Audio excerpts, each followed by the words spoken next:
Ya, buenas noches, jóvenes. Buenas noches, doctor. Doctor. Buenas noches, doctor. Buenas noches, doctor. Hoy día vamos a hablar de la otra clase de accidente cerebrovascular, que es la hemorragia subaracnoidea. Habíamos visto en el capítulo del traumatismo encefalocraneano que en el TEC también se puede presentar la hemorragia subaracnoidea.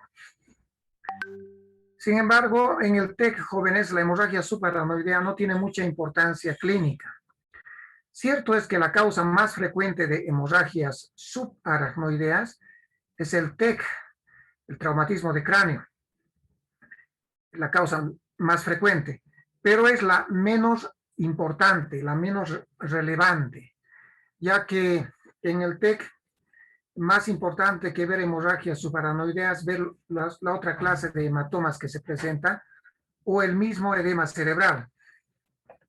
En cambio, la hemorragia subaracnoidea espontánea, sin que medie ningún traumatismo, esa es la más grave, esa es la más peligrosa. Y generalmente la hemorragia subaracnoidea, en promedio, jóvenes, a ver, escuchen, tiene una alta tasa de mortalidad. Escuchen, aproximadamente un tercio se muere, ¿ya? Un tercio de las personas con hemorragias subaracnoideas quedan con una discapacidad, con una secuela moderada a severa. Y el otro tercio es el que sobrevive y reanuda sus actividades en forma normal. Entonces, un tercio se muere, un tercio con discapacidad y el otro tercio es el que sobrevive y retorna a sus funciones normalmente. Estarán viendo, por lo tanto, que la hemorragia subaracnoidea tiene una alta tasa de morbimortalidad.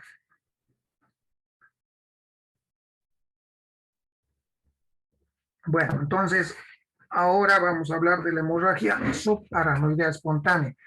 Y vamos a ver que la causa más frecuente es la ruptura de aneurismas cerebrales. Bueno, empezamos.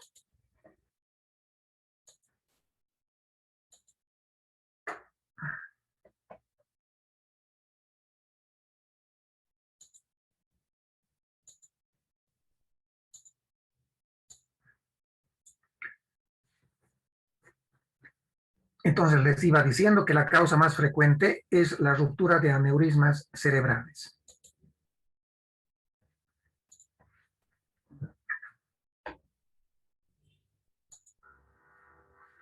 La subaracnoidea es uno de los cuadros más graves que puede presentar el ser humano. Se presenta tanto en reposo como en actividad.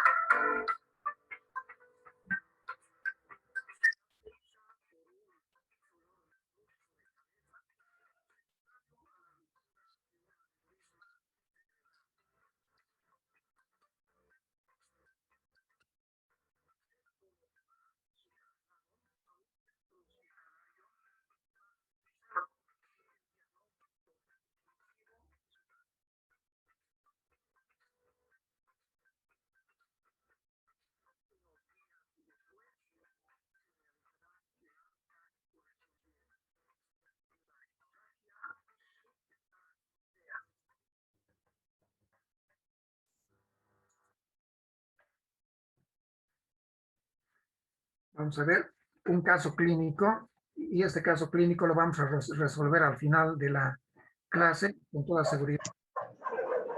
Casi todos van a poder resolver este problema. Dice, es una mujer de 28 años de edad, 28 años de edad, que presenta un dolor de cabeza de instalación súbita, brusca. Pocos minutos después pierde la conciencia, respondiendo solamente a estímulos dolorosos.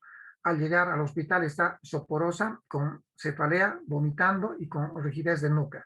¿Cuál de las siguientes afirmaciones es la incorrecta? Siempre cuando ustedes vayan a realizar un test jóvenes, fíjense qué es lo que dice la pregunta. En este caso nos está diciendo cuál es la incorrecta.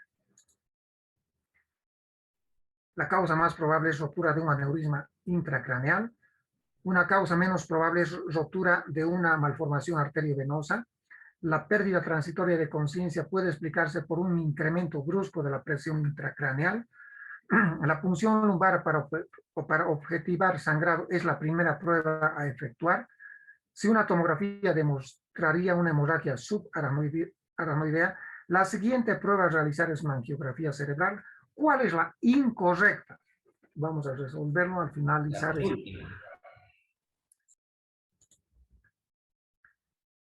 Bueno, ¿cuál es la etiología de la hemorragia subaracnoidea? Les decía, la causa más frecuente es la ruptura de aneurismas cerebrales.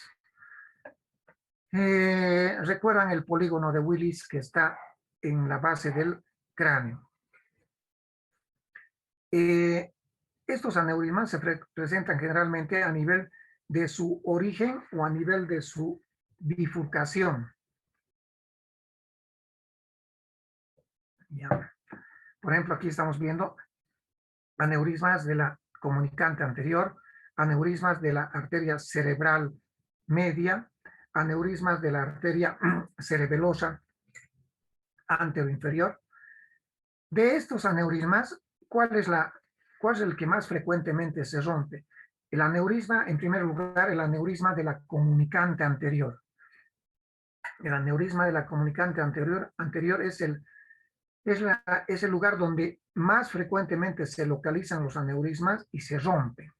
Aneurisma de la comunicante anterior. Luego le sigue en frecuencia el aneurisma de la cerebral media. En tercer lugar está el aneurisma de la comunicante posterior que no está dibujado acá. Y más hacia atrás, en cuanto a porcentaje, están los aneurismas de la arteria basilar y los aneurismas de las arterias cerebelosas.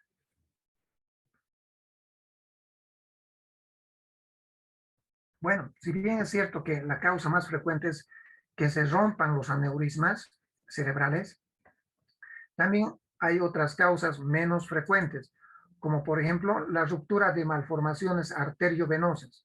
Miren el porcentaje, 70-75% ruptura de aneurismas y ruptura de malformaciones arteriovenosas en un 5%. Otra causa, la hipertensión arterial. La hipertensión arterial también es otra causa de hemorragia subaracnoidea, pero miren ese porcentaje. De lejos, la ruptura de aneurismas. Por eso, cuando nosotros tenemos un paciente que tiene una hemorragia subaracnoidea, obligación de descartar que no sea un aneurisma cerebral que se haya roto. Otras causas son alteraciones de la coagulación y algunos tumores cerebrales que puedan sangrar.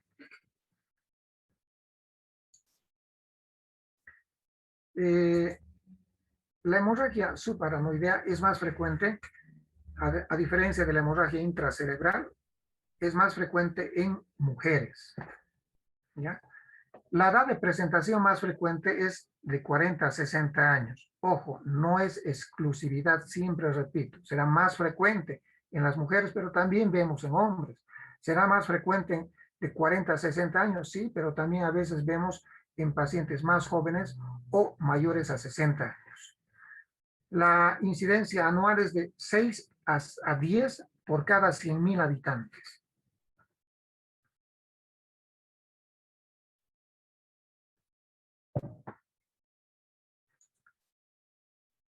¿Cuáles son los factores de riesgo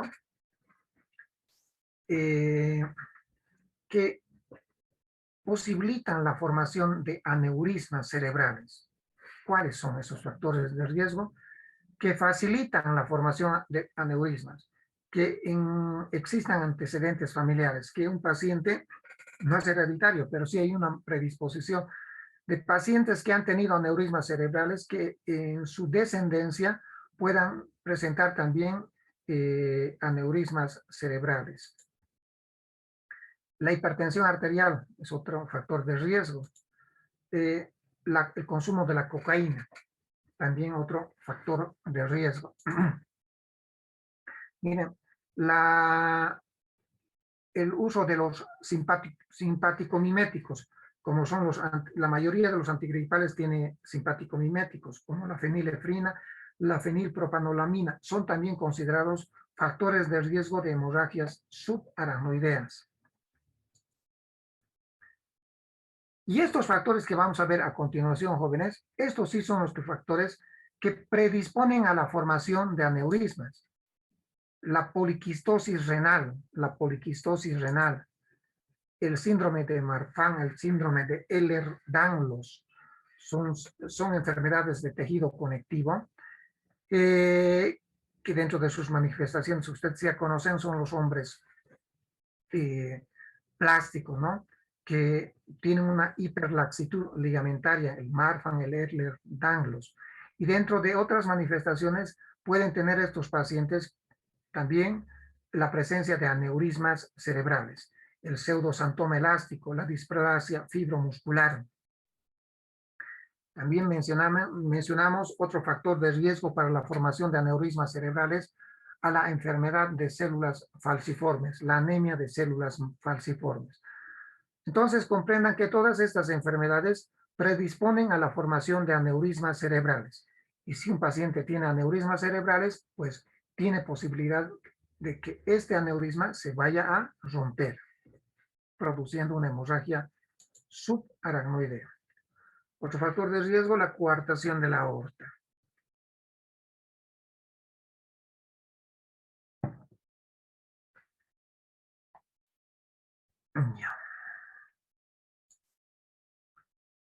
¿Cuál es la clínica? Esto es lo más importante. Jóvenes, la hemorragia subaracnoidea se puede presentar en reposo o en actividad. Como decía el video, en reposo o en actividad. Estando durmiendo el paciente se puede presentar una hemorragia subaracnoidea. Estando el paciente realizando una actividad habitual normal se puede presentar la hemorragia subaracnoidea. O también en el esfuerzo también se puede presentar la hemorragia subaracnoidea. En el reposo o en la actividad. ¿Y en qué consiste esta clínica?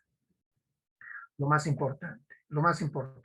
Dolor de cabeza de comienzo agudo, súbito, brusco, jóvenes. Un dolor que empieza así, de golpe llama a la gente. ¡Ay! Dice la paciente, dice, ¡ay! De golpe, ya sea en reposo, ya sea en actividad. Eso, jóvenes, es casi seguro que es una hemorragia subaracnoidea. El dolor de cabeza de comienzo súbito, brusco, agudo, y que la gente dice de golpe. Esa es la característica clínica de una hemorragia subaracnoidea. Se ha reventado, se ha roto el aneurisma y está produciendo un dolor de cabeza súbito, brusco. Un dolor de cabeza como en trueno, dice. Generalmente va acompañada de náuseas y algunas veces de vómitos. ¿Qué también tiene que tener el paciente? Este es el segundo pilar. Presencia de signos meningios. Ya estarán viendo que los signos meningios no son exclusivos de la meningitis. También los signos meningios se presentan en la hemorragia subaracnoidea. Entonces, jóvenes, ustedes pueden diagnosticar sin necesidad de tomografía. Desde luego que le vamos a sacar tomografía para corroborar lo que estamos sospechando, pero sin necesidad de tomografía, si ustedes están en el campo y se les presenta un paciente, o en la ciudad también, ¿no? En el campo o en la ciudad, y se les presenta indicando que el dolor de cabeza se ha iniciado en forma aguda, brusca, y ustedes le toman los signos meningios y estos son positivos, 100% es una hemorragia subaracnoidea. 100%. Les decía, claro que vamos a hacerle la tomografía para confirmar. Vamos a ver más adelante sobre la tomografía. ¿Cuáles son los signos meningios? Recordarles que son tres signos meningios: la rigidez de nuca, la dificultad para flectar, para doblar el cuello. El otro signo es el signo de Kernick, que consiste en flectar una rodilla y luego en extenderla, y a la extensión de la rodilla, la contralateral, ustedes saben, se flecta, se dobla. El signo de Kernick. Y el signo de Brudzinski, que también les enseñé en su momento, consiste en flectar la cabeza, flectar el cuello, y al flectar el cuello, las extremidades inferiores, las rodillas, se doblan, se flectan también. De estos tres signos meningios, pueden estar presentes los tres o puede estar presente solamente uno. ¿Y cuál es ese uno? ¿Cuál es el más importante de estos tres? Rigidez de nuca. Yes. La rigidez de nuca. Así que aprendan en esta clase que dolor de cabeza en forma súbita, brusca, acompañada de signos meningios, igual hemorragia subaracnoidea. En cambio, en la meningitis, habíamos visto que se presentan los signos meningios, pero el dolor de cabeza jamás empieza así, de golpe, jamás, jamás, sino que por más meningitis aguda que sea, se instala en horas o en días, ¿no es cierto? La fiebre puede estar presente en la hemorragia subaracnoidea, puede estar presente, es menos frecuente que en la meningitis. En la meningitis sí o sí tiene que haber fiebre. En la hemorragia subaracnoidea algunas veces encontramos fiebre porque la sangre está irritando un poquito el hipotálamo, el centro termorregulador que tenemos. Asimismo, puede o no existir alteración de conciencia. El paciente puede estar despierto, aquejando ese dolor intenso de cabeza, o puede estar comprometido de conciencia, puede estar soporoso o inclusive comatoso. Ya tenemos el diagnóstico.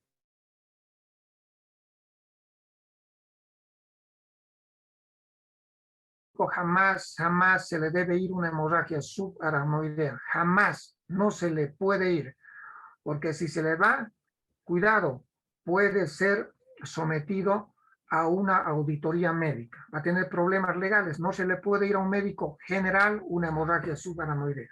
Y les estoy enseñando las pautas.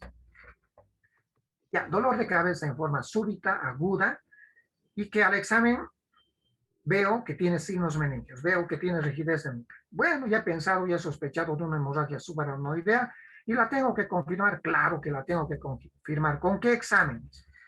El examen por excelencia, la tomografía cerebral. Y en la tomografía cerebral, ¿qué es lo que vemos? Sangre en las cisternas de la base. Les he mencionado que los aneurismas se presentan en el origen de estas arterias, ¿no es cierto? O en su bifurcación. Estamos hablando de las arterias del polígono de Willis, ¿no es cierto? Estamos hablando de las arterias cerebral anterior, comunicante anterior, cerebral media, comunicante posterior, cerebral posterior, etcétera, etcétera. Pues bien, esta sangre, estos vasos sanguíneos jóvenes, el polígono de Willis, el que hemos hablado, se ubica en la base del cráneo, en la base del cerebro, y se ubica específicamente en las cisternas de la base del cerebro.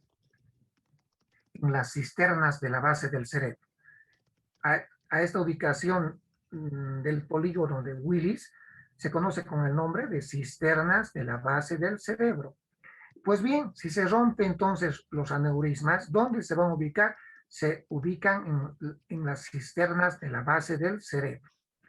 En las cisternas de la base del cerebro. Una de ellas es la cisterna silviana. Bueno, cisternas de la base del cerebro. Ahí está la sangre. Y la sangre ustedes ya saben que es de color blanco, blanco.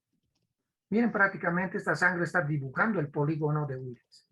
No es el polígono, es sangre, joven, sangre. Esta sangre está embebiendo, bañando a las arterias del polígono de Willis.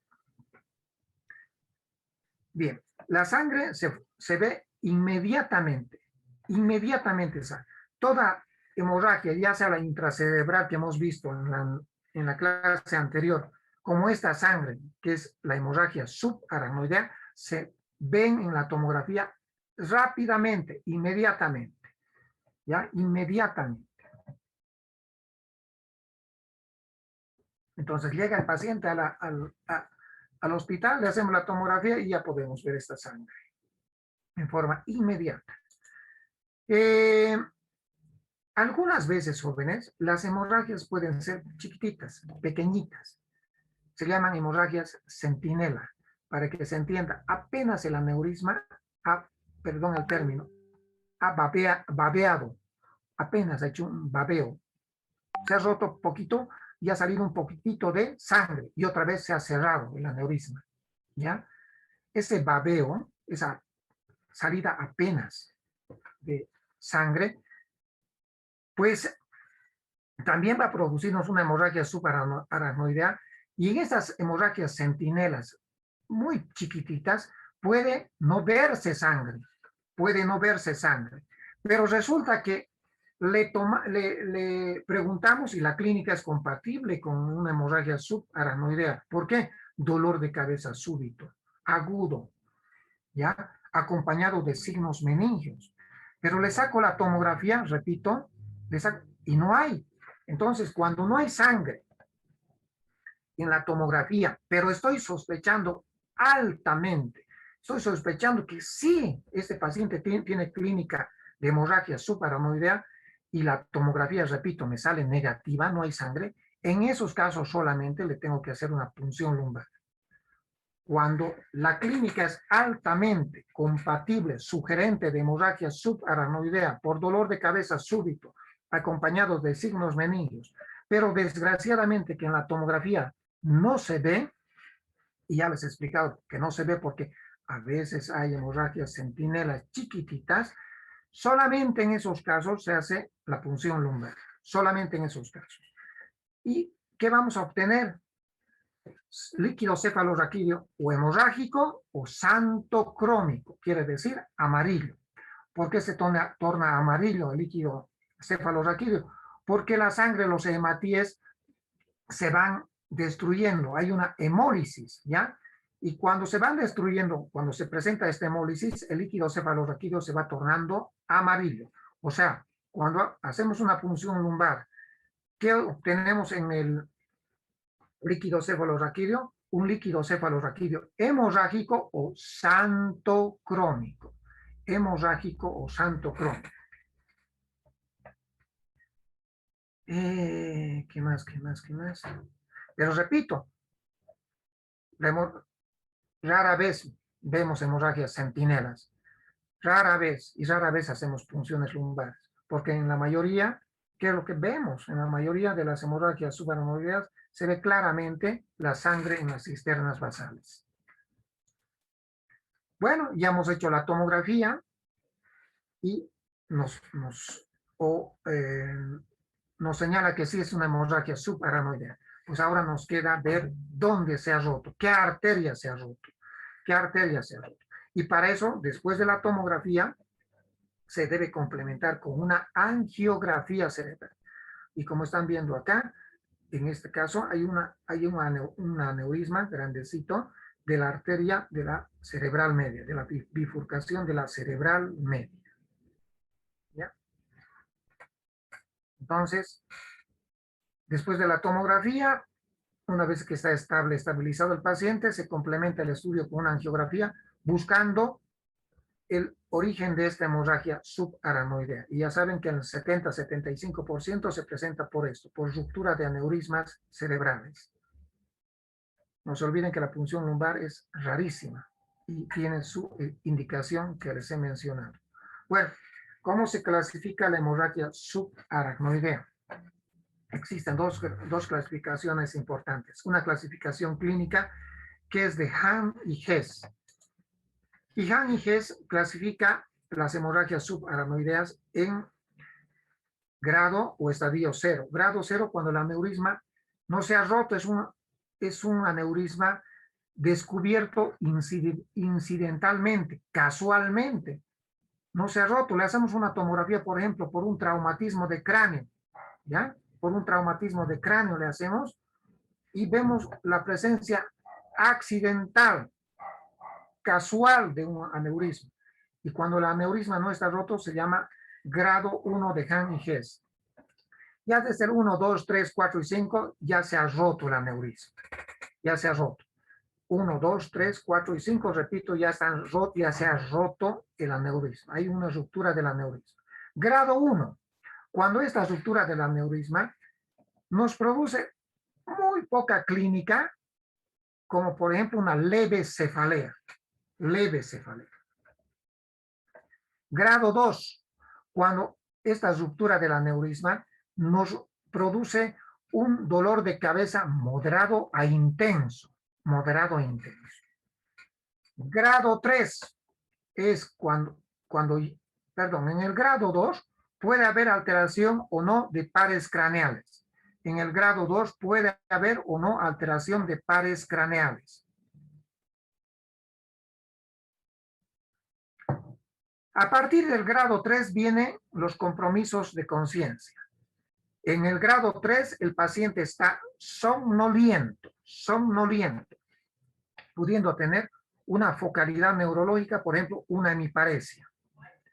En el grado 4, el paciente ya está con mayor compromiso de conciencia, está soporoso, pudiendo tener o no una hemiparesia severa.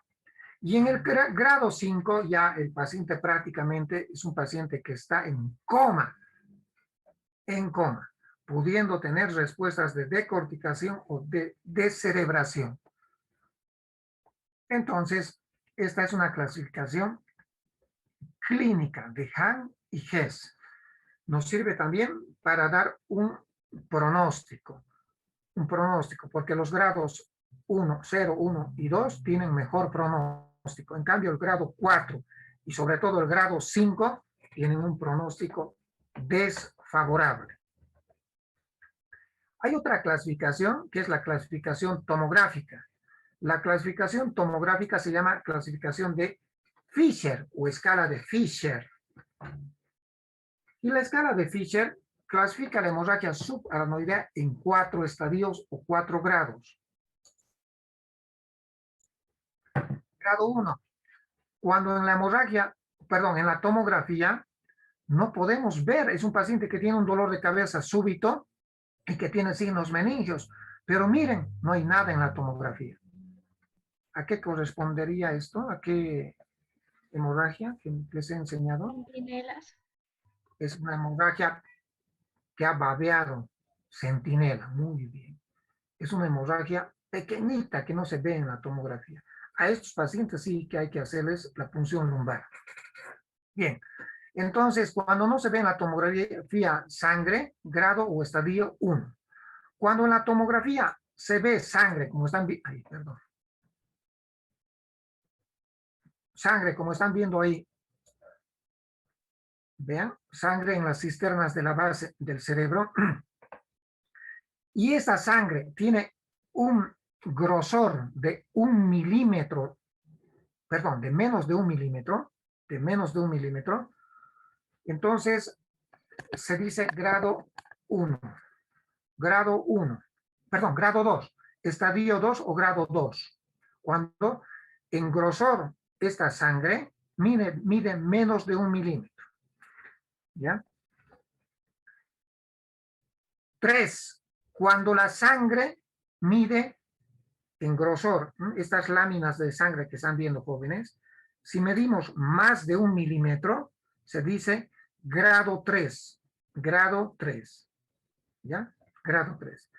Y finalmente el grado 4, cuando la hemorragia subaracnoidea va acompañada de sangre dentro de los ventrículos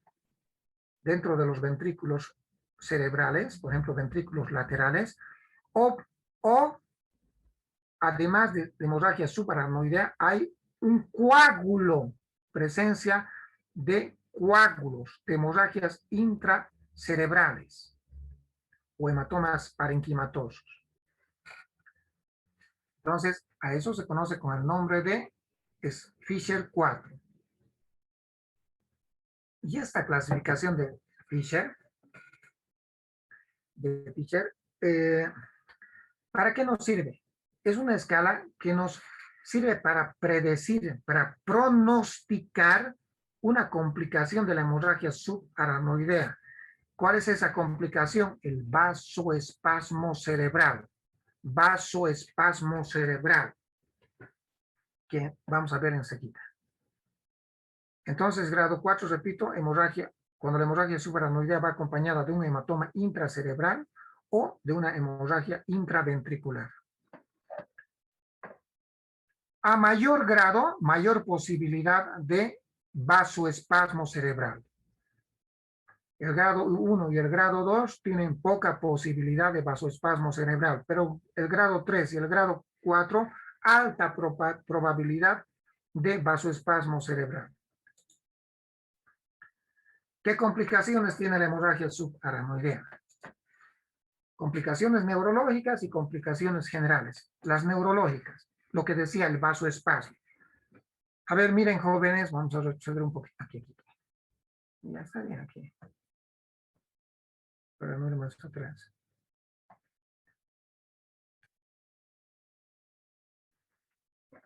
Comprendan que esta sangre está bañando las arterias del polígono de Willis, las arterias cerebral anterior, comunicante anterior, cerebral media, comunicante posterior, cerebral posterior, etcétera, etcétera.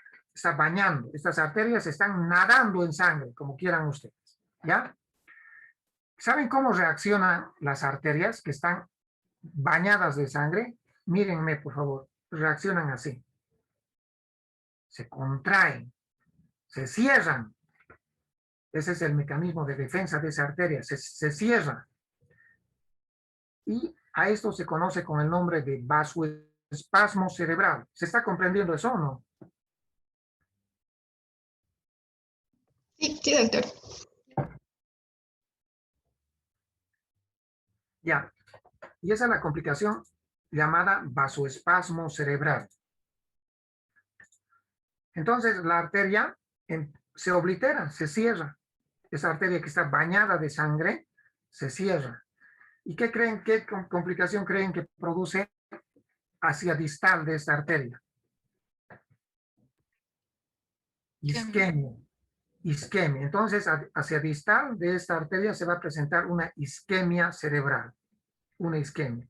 Entonces, se ha presentado una hemorragia, pero también se puede presentar como complicación una isquemia cerebral. Vasoespasmo cerebral. Y el vasoespasmo cerebral es más frecuente, jóvenes, en los días, escuchen bien, cuarto al séptimo día de haberse roto ese aneurisma. Es decir, cuando el paciente ha hecho la hemorragia subaracnoidea, el paciente puede presentar este vasoespasmo cerebral. ¿Qué días? Puede presentar los días 3, 4, 5, 6, 7, 8, 9, 10, inclusive hasta los días 14 a 21 días se puede presentar el vasoespasmo cerebral, pero es más frecuente, les decía, los días cuarto a séptimo día de haberse roto el aneurisma cerebral. Entonces, por lo tanto, tenemos que hacer un tratamiento preventivo para el vasoespasmo cerebral y ya les voy a enseñar qué hacemos, cómo tratamos de prevenir el vasoespasmo cerebral enseguida. Otra complicación, se ha roto el aneurisma, pero ese aneurisma no es que, mírenme por favor, se ha roto y no es que el aneurisma está abierto, sino que se rompe el aneurisma y nuevamente se cierra, ¿de acuerdo? Se produce en la apertura, en esa boca de aneurisma, se cierra y además se llena de coágulos, es decir, está cerrado el aneurisma. Se ha abierto, ha sangrado, se ha producido la hemorragia y el aneurisma se cierra, ¿ya? Pero puede existir la posibilidad de que nuevamente se rompa el aneurisma. Y a esta posibilidad, a esta complicación que implica una nueva ruptura del aneurisma, se le conoce con el nombre de resangrado. Y el resangrado es más frecuente en las primeras 48 horas. En las primeras 48 horas. Puede presentarse más allá también. Se puede presentar más allá, pero más frecuente es en las primeras 48 horas.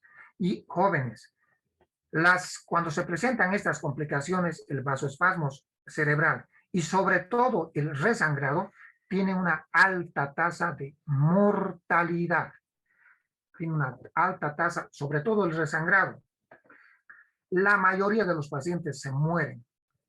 Y se mueren, créanme, los aneurismas cerebrales se mueren más que todo porque vuelven a romperse los aneurismas, resangran. Ya. Otra complicación, ya habíamos visto en algún momento cuando tratábamos las hidrocefalias, que esa sangre, vamos a ver aquí está, que esa sangre, jóvenes, pues esté bañando las cisternas de la base. Y esa sangre, además de estar bañando las cisternas de la base, se vaya hacia el espacio. Esto de cisternas de la base, jóvenes, es el espacio subaracnoideo basal. No sé si recuerdan, les enseñé cuando hablamos de circulación de líquido cefalorraquídeo. Les decía, la sangre se va al espacio subaracnoideo basal y de ahí se va al espacio subaracnoideo cortical, les dije. ¿No es cierto? Entonces, esta sangre, como está bañando estas cisternas de la base, o llamadas también espacio subaracnoideo basal, esta sangre también se va a ir al espacio subaracnoideo cortical. ¿Y qué va a pasar? Aquí está. No va a haber reabsorción. Miren, por favor. Entonces, la sangre está acá, está en el espacio subaracnoideo basal o cisternas de la base, y luego se va a ir hacia el espacio subaracnoideo cortical. Pues la sangre no va a tener una normal circulación, se va a bloquear acá, por un lado, y por otro lado, ¿qué va a ocurrir? Que no va a existir reabsorción, ¿dónde? En las granulaciones de Pachan. En las granulaciones de Pacchioni. Y por lo tanto se va a presentar la hidrocefalia. La hidrocefalia. Como tratamiento, ¿qué hacemos? A estos pacientitos o les hacemos un drenaje ventricular externo o les colocamos una derivativa ventrículo peritoneal.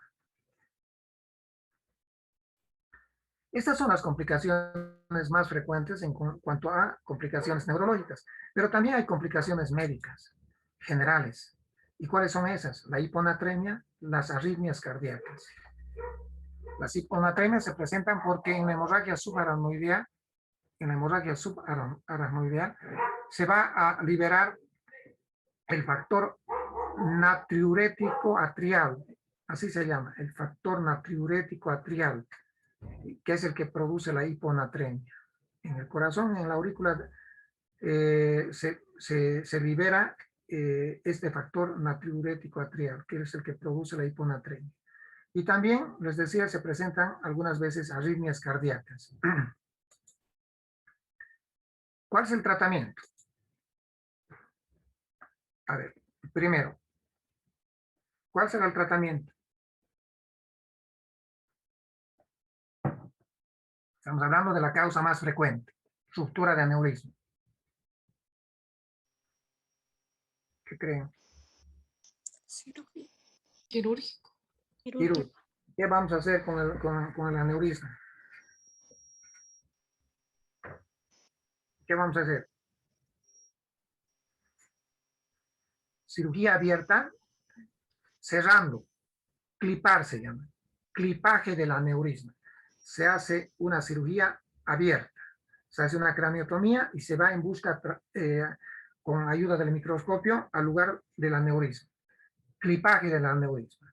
La otra posibilidad es por vía endovascular, sin abrir el cráneo, sin hacer craniotomías, por vía endovascular y a través de una angiografía, llegar justo al lugar del aneurisma y llenarlo a la manera de una madeja de lana, a la manera de una madeja de un ovillo.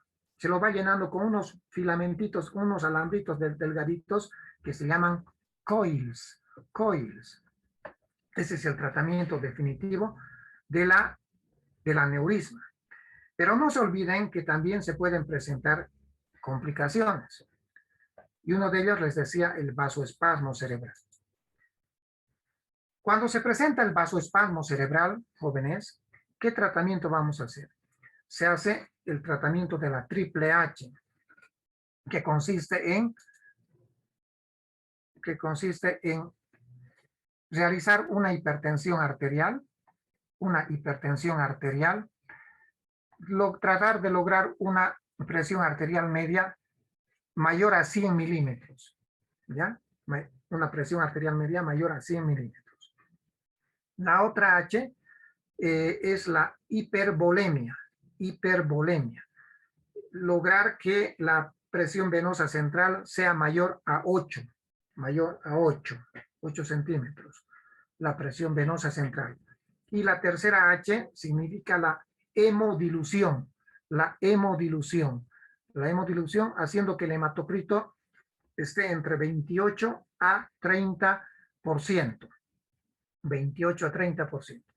Con esta triple H tratamos cuando ya está presente el vasoespasmo cerebral. ¿Ya? Tratamos.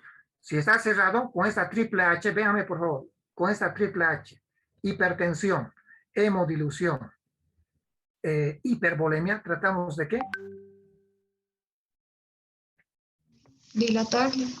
De abrir el vaso sanguíneo, de dilatar. Ese es el tratamiento del vasoespasmo cuando ya está instalado, ¿ya?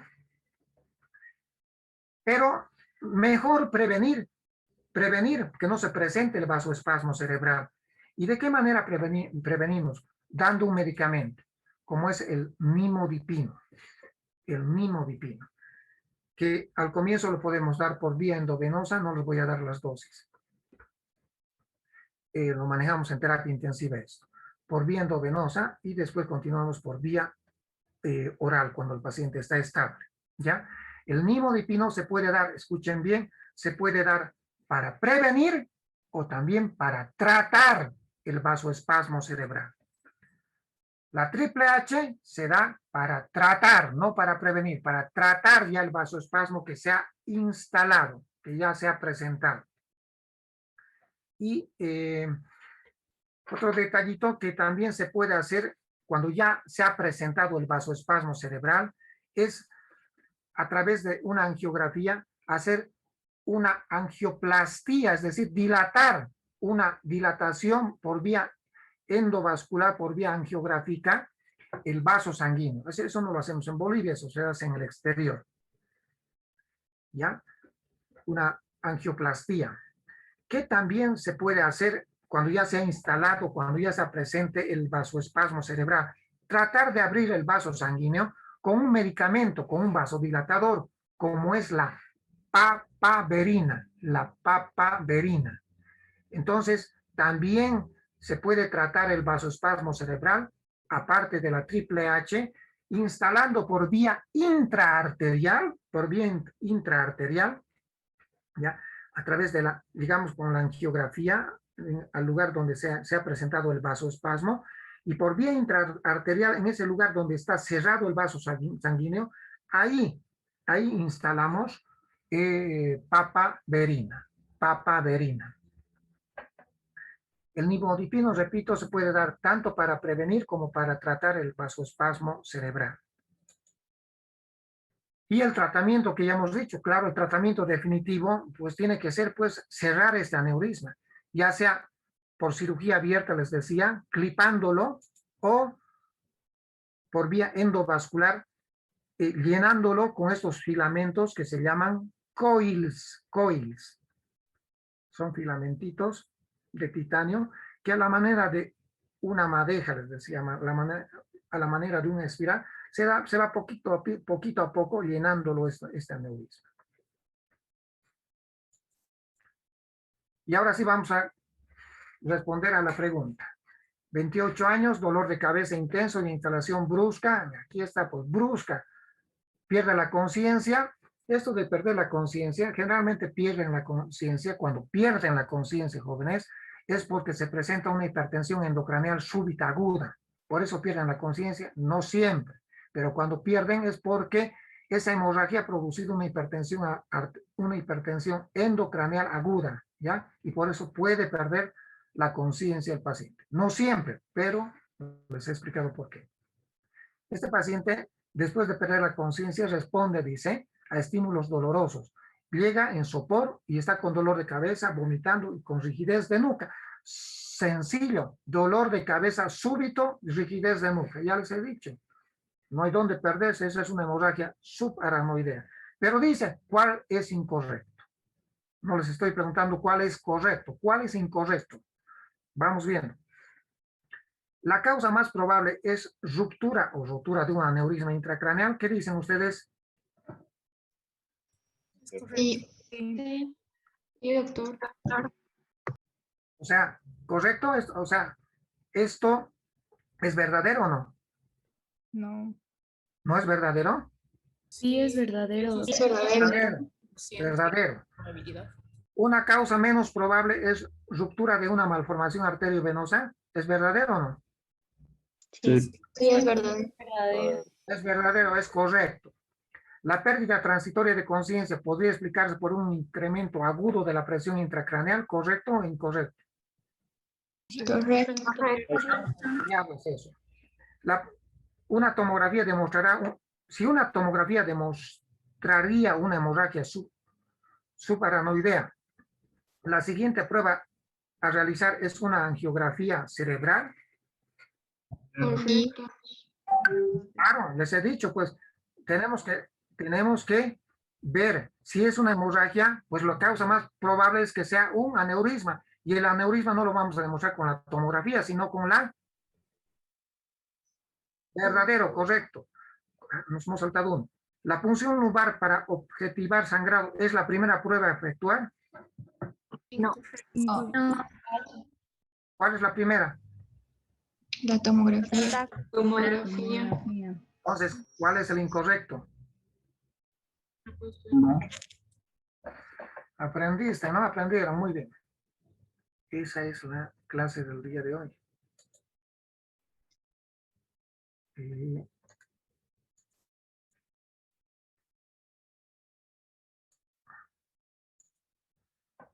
¿listo, jóvenes? ¿Alguna pregunta? Les voy a 3 minutos. Les voy a contar un caso que siempre cuento a mis alumnos, porque es un caso clínico de la vida real y muy didáctico. Doctora, 27 años, recibe, esto pasó en la ciudad de Santa Cruz, recibe a un paciente, a una mujer de 35 años de edad, que acude al hospital y esta doctorita de 27 años, les decía, lo recibe y le dicen, ¿en qué le puedo ayudar? Y la pacientita, 2, 3 de la mañana, va con un dolor de cabeza diciendo, me duele mi cabeza, doctora, por favor, ayúdeme, es insoportable. Bueno, le toma la presión arterial, está normal. Muy bien, y le dice, a ver, no tiene nada, rasgo 15, ¿ya? Está isocórica reactiva, no tiene déficit motor. Bueno, perfecto, le dice, le vamos a colocar un calmantito. Le coloca un calmantito y le dice, con esto le va a pasar, no se preocupe. Y bueno, la manda a su casa. Eso fue a las 2, 3 de la mañana. Pues a las 5, 6 de la mañana retorna, esta vez ya acompañada de su marido. Y le dice, doctora, mi esposa ha venido hace rato y usted le ha dado un calmante, prácticamente no le ha calmado nada y si está peor, está vomitando. Y qué raro, le dice, a ver, la veremos, la examina, le está tomando la presión arterial y en el momento de estarle tomando la presión arterial, la paciente bruscamente pierde la conciencia. Pierde la conciencia, entra en coma, la llevan a terapia intensiva, ¿ya? Y le sacan una tomografía cerebral.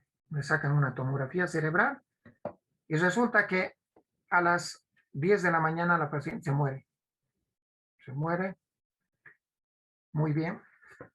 Entonces, como todo ser humano, trata de buscar explicaciones. Y el marido, enfurecido, dice, no puede ser que se haya muerto, porque ¿qué ha pasado? Entonces, le hacen una auditoría a la doctora.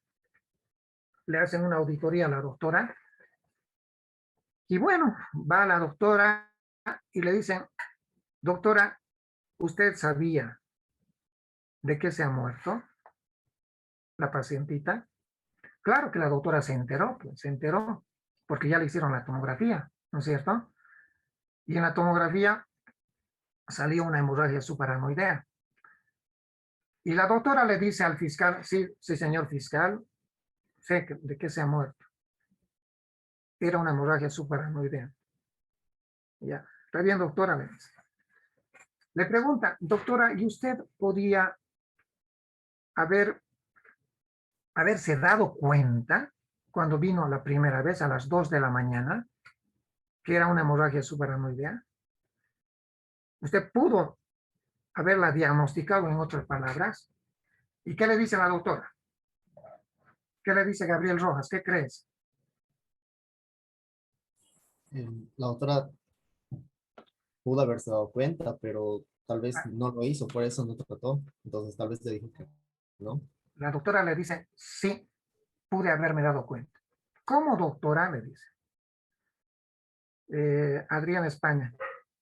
¿Qué le dice la doctora al fiscal? ¿Cómo pudo haberse dado cuenta? Con la clínica. ¿Ya? ¿Cómo? Porque la paciente presentaba una cefalea intensa, brusca. Y le pregunta, le dice, sí, porque la doctora le dice al fiscal, sí pude haberme dado cuenta porque las hemorragias subaracnoideas se presentan con un dolor de cabeza de comienzo agudo, súbito, brusco, ¿ya? Doctora, ¿usted le preguntó eso a la paciente? No. Ya les he contado tal cual como fue la historia. No le preguntó cómo empezó el dolor de cabeza. Y la otra pregunta que le hace Maribel Alejo, le dice, doctora, y además de presentar ese dolor de cabeza agudo, brusco, como dice usted, ¿pudo también de otra manera darse cuenta que era una hemorragia subaracnoidea? ¿Qué le dice la doctora? Sí, doctor. Sí, señor fiscal, pude haberme dado cuenta. ¿Qué se había olvidado? Maribel. Realizar la tomografía, doctor. No, pues, antes de a las 2 de la mañana no le va a hacer la tomografía, ¿no? Debería haberle hecho, pero estamos hablando de la clínica. No ha presentado el dolor de cabeza en forma súbita. ¿Y qué también se ha olvidado? La signo meningio, doctor, rígidas de nuca. Correcto. No le ha tomado los signos meningios. ¿Usted le tomó? No, señor fiscal. Suficiente. No sé en qué habrá quedado eso. Entonces, para evitarse estos problemas, jóvenes, aprenda. Seguro que si esta doctora le preguntaba cómo empezó el dolor de cabeza, seguro es que si esta doctora le tomaba los signos meningios, hubiera encontrado rigidez de nuca. Inmediatamente lo hubiese hospitalizado, le hubiera sacado la tomografía y hubiera corroborado que realmente era una hemorragia subaracnoidea. ¿Se entendió? Así que a un médico general jamás se le debe ir una hemorragia subaracnoidea. Jamás, porque se mueren jóvenes. Ya les he dicho, en neurocirugía es el cuadro más desastroso que nosotros tenemos. Es un cuadro que tiene una alta tasa de mortalidad, 40-50% la tasa de mortalidad. Por eso les he dicho al comienzo, 1 de cada 3 vive funcionalmente, reanuda sus actividades normales. 1 de cada 3 queda con severas secuelas, les he dicho. Y 1 de cada 3 se muere. ¿Así les he dicho o no? Ya, jóvenes. ¿A qué tiempo de iniciado la cefalea ya están presentes los signos meningios? Inmediatamente al tiro. Ya, gracias. Tiro. Doctor, Sí. ¿y con qué podríamos hacer diagnósticos diferenciales, además en caso de que se produzca una cefalea intensa y brusca, o solamente se va a producir en esta patología? Los dolores de cabeza intensos, súbitos, son vasculares, ¿ya? Son vasculares. Y ya puedes hacer el diagnóstico diferencial tú, porque hemos llevado la hemorragia intracerebral. ¿Se está entendiendo o no? porque la hemorragia intracerebral también es súbito, brusco. ¿Pero qué no tiene la hemorragia intracerebral? Los signos meningios. No tiene signos meningios. Esa es la diferencia. ¿Qué otra posibilidad, qué otro diagnóstico diferencial? Las meningitis. Pero ya te he enseñado que en las meningitis sí hay signos meningios, sí hay dolor de cabeza, sí hay, pero el dolor de cabeza nunca es como de golpe, brusco, jamás. Así que ustedes en la provincia o en su año de residencia o cuando estén trabajando en una clínica o se suban a una ambulancia, porque algunos de ustedes van a ir al exterior y van a tener que pues sostenerse, van a tener que hacer algún turno, ¿no es cierto? Jamás se les tiene que ir la hemorragia subaracnoidea, jamás. No van a tratar ustedes, pero sí se van a dar cuenta y van a derivar, van a decir, usted tiene que ir a un hospital de tercer nivel porque probablemente ahí se haya roto una venita, así la gente conoce a los aneurismas, ¿no? Que se ha reventado una venita. Entonces hay que hacer el estudio, pero ustedes no van a hacer nada, pero ustedes tienen que diagnosticar. El tratamiento es por el especialista, pero el diagnóstico es de ustedes. ¿Estamos? Doctor, y si estuviéramos así como usted lo plantea en provincia, hasta la derivación hasta el hospital de tercer nivel, ¿qué podríamos hacer con el paciente en el transcurso para más estabilizarlo? Depende. Sí. A ver, si es un paciente que está, te voy a devolver la pregunta, pero bueno, no te voy a devolver a ti, a otros compañeros. A veces los pacientes están pues estables, ¿ya? Como esta paciente, está en Glasgow, 14, 15. Solamente, ¿qué vas a hacer si está con dolor de cabeza? ¿Qué vas a hacer? ¿Qué crees que vayas a hacer, Reina Flores? Si está solamente con dolor de cabeza. Pero ojo, ya le has diagnosticado la hemorragia subaracnoidea. Si estás en provincia, como dice Girón, lo tienes que mandar a la ciudad, ¿no es cierto? No te lo vas a quedar. Y lo vas a mandar al tiro. Lo vas a mandar, agarras tu chofer y le dices, ¿sabes qué? Inmediatamente nos vamos con la paciente. Pero en el transcurso, en el trayecto, ¿qué le puedes dar? ¿Le vas a colocar una vía o no? Reina Flores, ¿le vas a colocar una vía o no? Sí, doctor. Claro. ¿Y qué suero le vas a colocar? Un fisiológico, doctor. Claro, no se olviden que este es un ACV. ¿Creen que puede producir una hipertensión endocraneal o no? ¿Creen o no? Sí, puede. Sí, doctor. Claro, pues claro que puede producir una hipertensión endocraneal. Si hay sangre ahí en tu cerebro, puede producir una hipertensión endocraneal. Pues le vas a colocar una solución fisiológica. Muy bien, correcto. Bien, pero si ese paciente, vamos al otro extremo,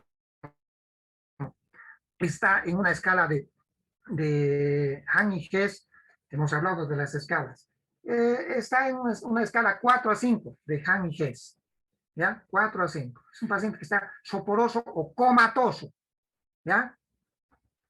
Y estás en el campo. ¿Qué vas a hacer? Ya no tú, Neisa Aramayo. ¿Qué vas a hacer? Está coma, le toman los signos meningios y tiene signos meningios. Tienes que mandarlo, claro que lo vas a mandar también. Pero mientras dure el trayecto en la ambulancia, ¿qué le vas a hacer?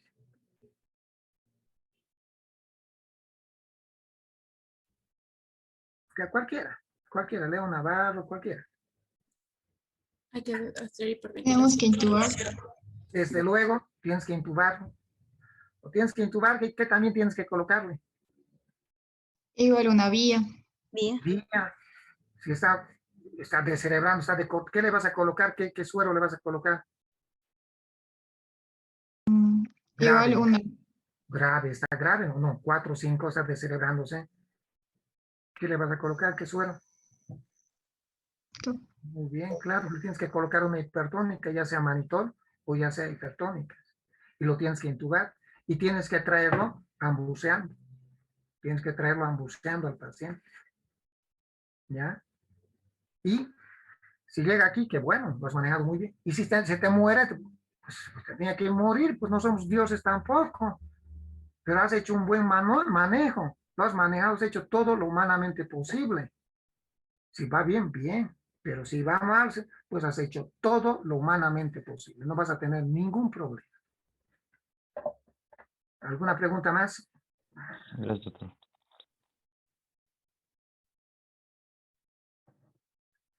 Muy bien, la próxima clase es el día martes. Accidentes cerebrovasculares isquémicos. Hemos hablado de los hemorrágicos esta semana. En la próxima clase hablamos de las embolias. ¿De acuerdo? Cordialmente invitados jóvenes. Nos vemos. Buenas noches. Hasta luego, doctor. Luego, Gracias. Claro, doctor. luego. Doctor. Recording stopped.